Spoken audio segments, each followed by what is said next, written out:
First ever factory outlet, Mukunda Jewelers. అయ్యయ్యో నాకిన్ని తెలివితేటలు ఇచ్చిన దేవుడు చదువు ఇవ్వలేదే. ఏంట్రా అబ్బాయి ఏం లేదు. ఏడుస్తున్నావు? ఏమీ లేదంటావు. సంగతి ఏంటో చెప్పు, నేను ఎవరికి చెప్పలే. పట్టు చెయ్యి పట్టు. అయ్యో ఉత్తరం కనపడిపోయింది. ఉత్తరమా? ఎవరు రాశారా? నా లవర్. నీకు లవ్వరా? నాకే కాదు, మా నాన్న, మా తాత, మా ముత్తాత అందరూ లవ్వాడి పెళ్లి చేసుకున్నారు తెలుసా. ప్రేమ గుడ్డిదని మీ వంశాన్ని చూసే కనిపెట్టినట్టున్నారు. అది సరే గాని నీ లవ్వర్ ఎవరు? నీకు చెప్పడానికి నేను తెలివి తక్కువన్నా? నువ్వు చాలా తెలివైనడు అని నాకు తెలుసు. మరి నీ లవర్ నీకు లవ్ లెటర్ రాసిందంటే అది చదువుకొని ఉండాలి కదా. మరి గుమ్మస్తా కూతురు చదువుకుంటుంటది ఏంటి? ఏటి గుమస్తాగా ఉంది కూతురా? అయ్యో నోరు సరిపోయింది. అది నీకు మామూలే గాని ఏదో లెటర్ చదివి చెప్తాను. చదివి చెప్తావా? చదువు. ఇదిగో ఇక్కడ చదివితే అందరు వింటారు. ఇదిగో ఇది నా ప్రేమోత్తరం. ఎవరికి వినపడకుండా చదువు. అమ్మాయి కంటే అక్షరాలే అందంగా ఉన్నాయిరా. అమ్మాయి కూడా అందంగా ఉంటది కదా. మరి బసవయ్యా, నా ప్రేమ నీదయ్యా. ఇదేంట్రా చెవులు మూసు? నేనేమన్నా తెలివి తక్కువ అనుకున్నావేంటి? నువ్వు ఉత్తరం చదువుతుంటే నీ చెవులకు వినపడుతుంది కదా, అందుకని మూసేసా. నేను చదివే లెటర్ నాకు వినపడుతుందని నా చెవులు మూసేసావా? అబ్బాబాబాబాబాబాబా సూపర్ రా. నీ అంత తెలివైనోడు ఈ భూమి మీద పుట్టలేదురా, ఇక మీద పుట్టబోడురా. ఇది చదివే లెటర్ కాదురు, నవిలే లెటర్. నా ఉత్తరం. ఏ చిన్నయ్య, నేను ఈరోజు చాలా సంతోషంగా ఉన్నాను. చూస్తూనే తెలుస్తుందిలే. ఏ చిన్నయ్య, మన ఇద్దరం కాసేపు ఆ మండపంలోకి వచ్చిందావా? అయ్యో, నేను నీతో మాట్లాడడానికి, నేను చూడడానికి అసలు ఇంట్లో వీలు పట్టలేదు. నేను నీతో చాలా మాట్లాడాలి. రేపు మాట్లాడుకోవచ్చులే. పైగా అయ్యగారు కూడా ఇంట్లో లేరు, వస్తే మన కోసం ఎత్తుకుంటారు. హలో, యజమానురాలాగా చెప్తున్నాను, బోధపడిందా? బోధపడిందమ్మా. రండి. చెన్నమ్మాయి గారు కొండ మీద గుడికెళ్ళి వస్తామని చెప్పారు. పైగా మన చెన్నయ్య కూడా తోడెళ్ళాడు. ఇంకా భయపడతారు ఎందుకు? సాయంత్రం నుంచి వర్షం ఆకుండా కురుస్తాను. మధ్యలో కార్ రిపేర్ ఏదైనా అయింటే ఎందుకైనా మంచిది, ఒకసారి వెళ్ళి చూసేద్దాం. రైట్, నువ్వు వెళ్ళి బండి. అలాగనే.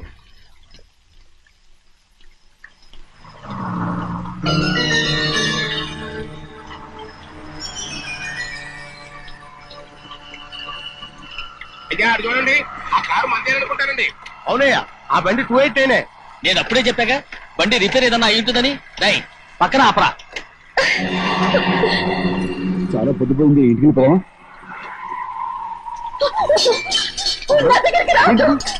నువ్వు కావాలని కారు రిపేర్ అని అబద్ధం చెప్పావు. లెక్క పెడుతున్నావా? నేనా? అమ్మా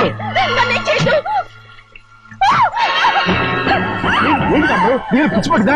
నీకే మొత్తం వచ్చి పట్టింది. నా ప్రాణం పోయినా నీకు లోగదు. ఏంటమ్మా నువ్వు చేసే పని? ఏంటి అమ్మడు?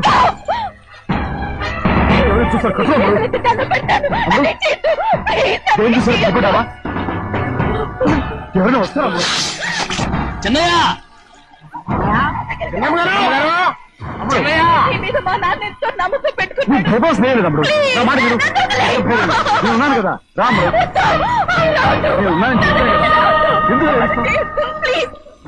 నీకు అమ్మడు, నువ్వేం భయపడకమ్మడు, నా మాట విను. అమ్మడు ఆడబడుతే ఏంటి పిచ్చిలేక?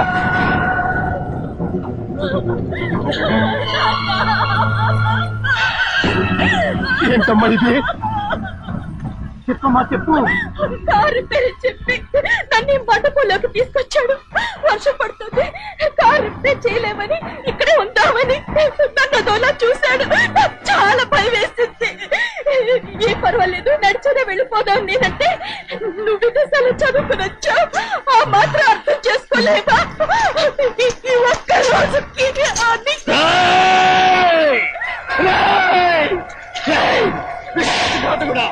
ఎంత పని చేశావు? నేను నా పిల్లలా చూసుకున్నాను.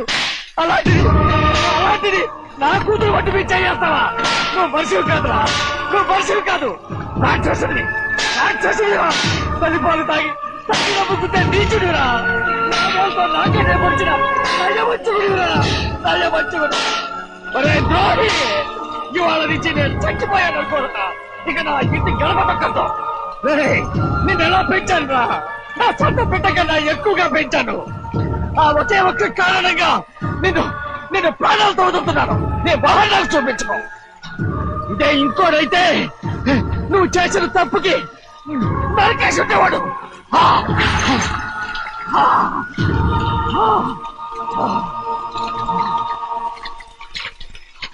పదమ్మా, రే రండా, ఇవాళ వాడికి మనకి రుణం తీరిపోయి.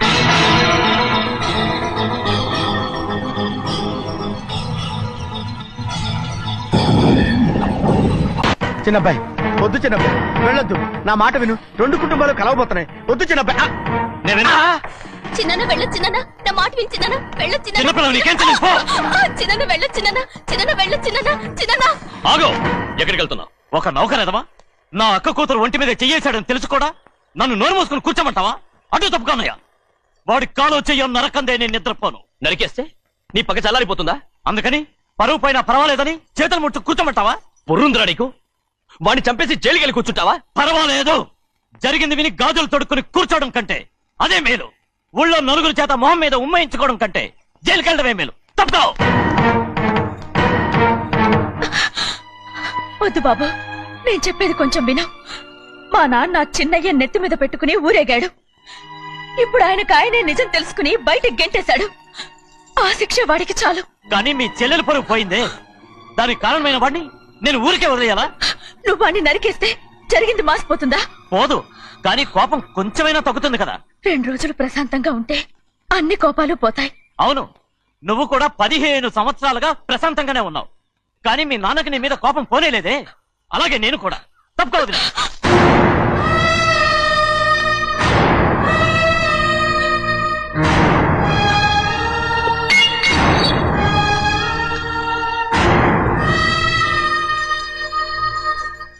వాడి కోపంలో కూడా న్యాయం ఉంది గౌరీ.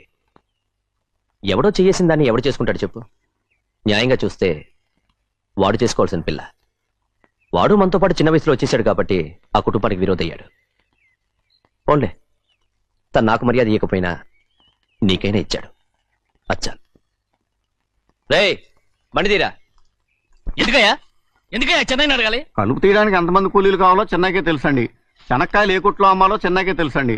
జొన్న చేనుకు మందు కొట్టారో లేదో చెన్నైకే తెలుసండి. అయ్యా, మరి నేను వెళ్ళొస్తానండి. ఎక్కడికి వెళ్తున్నావు? చెన్నై దగ్గరికండి. ఎందుకు? అదేనండి, కౌలు డబ్బులు ఎవరెవరి పేరుతో ఏ ఏ బ్యాంకుల్లో వేయాలి, ఈ దివాణానికి కావలసినటువంటి వస్తువులన్నీ ఎక్కడ కొనాలి, ఇవన్నీ చెన్నైకే తెలుసండి. అడిగి తెలుసుకుందామని బయలుదేరా. ఏంటయ్యా ఇన్ని రోజులు ఇవన్నీ చెన్నై చూసుకుంటుంటే మీరందరూ ఇంట్లో తిని కూర్చుని ఏం చేస్తారు?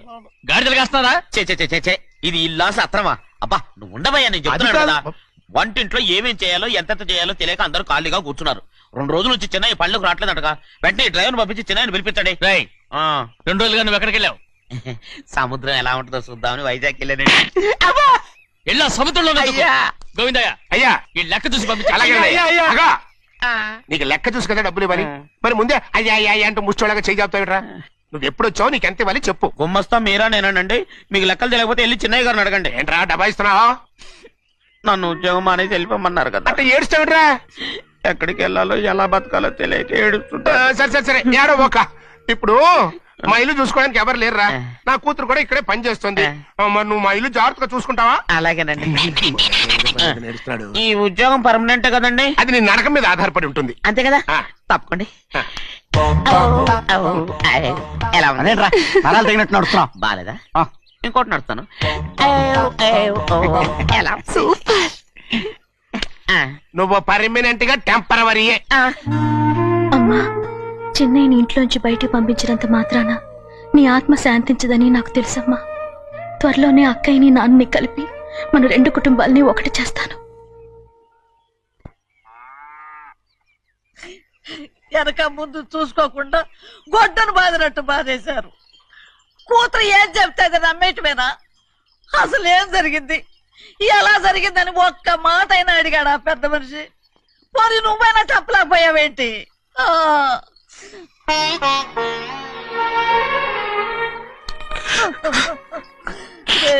చిన్నయ్య, ఏడుస్తున్నావయ్యా? పెద్దయ్య కొట్టాడని బాధపడుతున్నావా? అబ్బే, పెద్ద కొట్టిన దెబ్బలు కాదని నేను బాధపడుతుంటా. ఈ నెలల్లో ఒక్కరోజు కూడా నేను ఆయన విడిచిపెట్టి ఉండలేదు. అలాంటిది 2 రోజులు అయిపోయింది ఆయన చూసి. అదే బాధగా ఉంది. బాధ ఇదే. చిన్నయ్య చూడు, ఎవ్వరికి కనపడకుండా పెద్దయ్య గారిని చూసిరారా, అప్పుడు నీ మనసు స్థిమిత పడుతుంది. లేదే, ఆయన తప్ప ఆయన తెలుసుకుని నాకు కబురు చేసేంత వరకు నేను ఆయన మొహం చూడను. ఆ దొంగ ముఖంది నీ మీద మనసు పడ్డట్టు నాటకం ఆడింది అనుకో, అది నీ యజమాని కూతురని తెలుసు కదా, నువ్వెందుకు మనసు పడ్డా? సిగ్గిడిసి తన అందరి ముందు పంపు సెట్ దగ్గర స్నానం చేస్తూ నా మీద పడ్డప్పుడు కూడా నేను మనసు పడలేదే. కానీ ఒకరోజు అయ్యో ఏంటి తమ్ముడు మధ్యగానే పోయిందేంటి? పుస్తకాలన్నీ తగలబెడతావు, పైగా చదువుకో డిగ్రీ కాగితాలు కూడా మంటలు పడేస్తావేంటి? ఏమైంది నీకు? ఇదిగో మర్యాదగా మంటలవి. అవి నేను చదివి సంపాదించుకున్న డిగ్రీలు. వాటిని మంటల్లో వేస్తాను, చెప్పేస్తాను, నా ఇష్టం. అది అడిగే హక్కు నీకు లేదు. అవి మంటల్లో వేయకపోతే ప్రాణానికి ప్రాణంగా చూసుకుంటున్నావే మా నాన్న, ఆయన మీద ఒట్టు ఇలా ఇలా పడి చేస్తాను. వెయ్యి.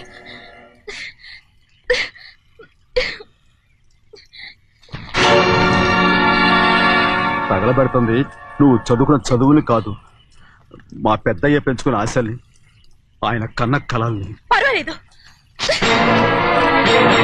నా ఆశ నెరవేరినప్పుడు ఎవరి ఆశ తీరినా తీరకపోయినా నాకు అనవసరం. నేను డబ్బున్న దానిగా నువ్వు నన్ను ప్రేమించడానికి వెనకాడుతున్నావు. చూడు, మా నాన్న నా పేరు మీద రాసిన ఆస్తుల తాలూకు దస్తావేజులు మొత్తం తెచ్చాను. ఇవి కూడా తగలబెడతాను. నేను ముందే చెప్పాను, అడ్డొచ్చావో దూకేస్తాను.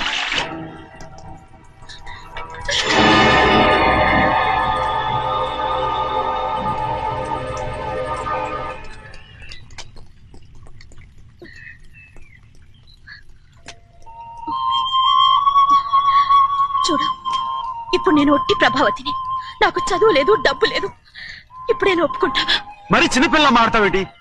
ఎన్ని చెప్పినా సరే నువ్వు మా పెద్ద కూతురువి. అలాంటిది నేను పెళ్లి చేసుకోవడం ఏంటి? మరి అర్థమైన మాడతావు.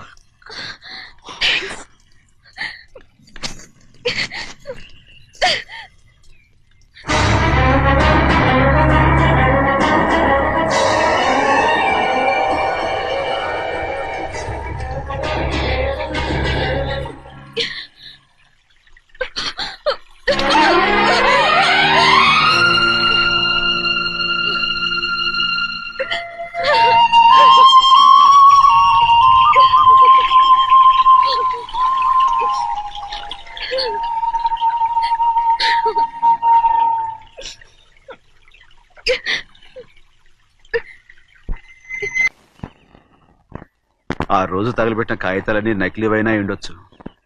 తనకు తెలుసుగా నేను చదువురాని మొద్దునని. ఆ పాపిష్టిది ఎంత నాటకం ఆడింది, నీ మీద ఎంత పగబోనింది. అసలు నువ్వు చేసిన తప్పేమిట్రా?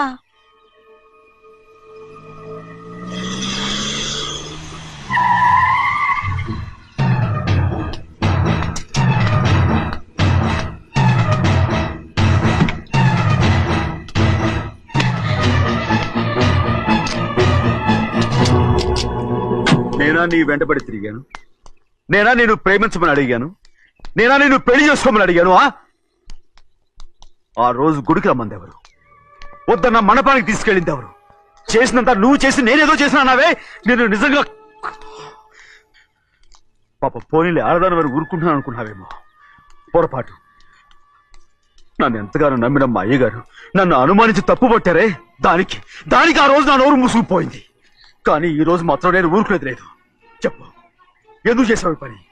కారణం చెప్పు.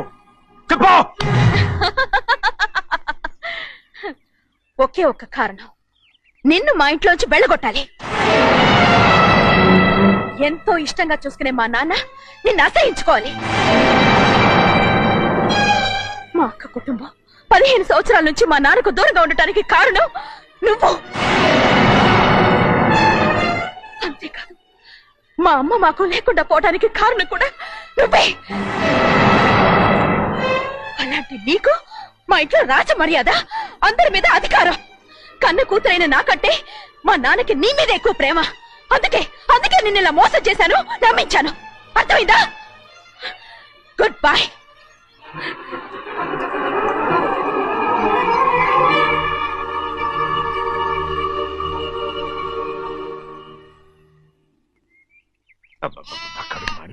ఏంటి నాన్న బాగా ఆకలాతుందా? అవునమ్మా, ఇడ్లీ దమ్మని ఆ బస్సు గాని పంపించి 2 గంటలైంది. అప్పటికి ఆలస్యం అవుతామని నా బండి కూడా ఇచ్చి పంపించా. సంతోషించాం. ఏంట్రా ఇంత ఆలస్యంగా చచ్చావు? మరే దీన్ని నడిపించకరావద్దేంటి? అదే నేనైతే లగెత్తుకెళ్ళి లగెత్తుకు వచ్చేసేవాడిని. అంటే ఈ బండి నడపడం నీ చేత కదా? ఆ, మరి ఎందుకు తీసుకెళ్ళట్టు? ఏమో మీరు తీసుకెళ్ళమన్నారు కర్మ తీసుకెళ్ళాను. కర్మ. సర్లే ఆకలి చచ్చేట్టుగా ఉన్నా. ఇడ్లీలు ఎక్కడా? అదిగో మూటలో వచ్చేస్తున్నాయి. నోట్లో ఇడ్లీలు రావటం ఏంట్రా? రే ఈయన నంబర్లే గానీ మూట దింపి ఇప్పి చూపించండి. అట్టగానండి. ఇన్ని ఇడ్లీలు తెచ్చావిడ్రా? మరి 494 రూపాయలకు ఆ మాత్రం ఇడ్లీలు రావేంటి? 494 రూపాయలకి ఇడ్లీలా? మరి అదే చెప్పడమేమో చెప్పేస్తారు, ఆ తర్వాత మర్చిపోతారు. మని నాగమణి నాగమ్మండి. ఏంటండి? ఏంటంట? అప్పుడు మీ నాన్న నాతో ఏం చెప్పాడు? ఉండండి, ఆలోచించుకుని చెప్తాను. ఏంటమ్మా ఫ్లాష్ బ్యాక్ వెళ్తున్నావా? అవును. బాబా ఆకలేస్తుందిరా. ఆ, ఆ రామస్వామి హోటల్కి వెళ్ళి కాస్త తెచ్చిపెట్టు. నాకు కూడా ఆకలిస్తుందండి. నువ్వేదైనా తిని నాకు మాత్రం ఒట్టి ఇడ్లీ పడరా. ఇదిగో ఈ నోటు ఎంతో తెలుసా? నేనేమన్నా తెలివి తక్కువ అనుకున్నారా? 500 నోటు. అబ్బా నువ్వే దీన్ని అచ్చుకుతున్నట్టుగా మాట్లాడుతున్నావే. చాలా ఆకలేస్తున్నాయి. బండేసుకెళ్ళి తొందర తీసినప్పా. ఇదండి జరిగింది. ఆ, చిల్లర లేదు కదా అని 500 రూపాయలు నోటు ఇచ్చి పంపిస్తే మొత్తం ఇడ్లీలు పట్టుకొస్తా ఉంటా. నీ నోట్స్ చెప్పు తీసుకో. నానా వద్దు నానా, కొట్టకు అబ్బా, నానా. ఆకలేసేస్తుందమ్మా. ఆ, ఆ, చట్నీ సాంబార్ ఎదురా? ఇచ్చాడండి. ఇది నేనే వద్దన్నానండి. ఎందుకని? మరి అదే మళ్ళీ మర్చిపోయారు. ఆ? నాగమణి మీ నాన్న నాతో ఏం చెప్పాడు? అయ్యో అయ్యో చట్నీ సాంబార్లని ఎన్నిసార్లు ప్యాక్ పెట్టుకెళ్తారా? నువ్వేదైనా తిని నాకు మాత్రం ఉట్టి ఇడ్లీ పడరా. ఇదిగో ఆయనకు అర్థమయ్యట్టు మళ్ళీ చెప్పు. నాకు మాత్రం ఒట్టి ఇడ్లీ పడరా. అయ్యో రేయ్, నువ్వు నా కంటి ముందు చెప్పా. ఒళ్ళు మండిపో. నానా, నానా, ఆయన కొట్టకు నానా. మండిపోతుంది. నానా, ఆగండి నానా, ఆగండి నానా. ఆయనతో పాటు నేను బయటికి వెళ్ళిపోతాను.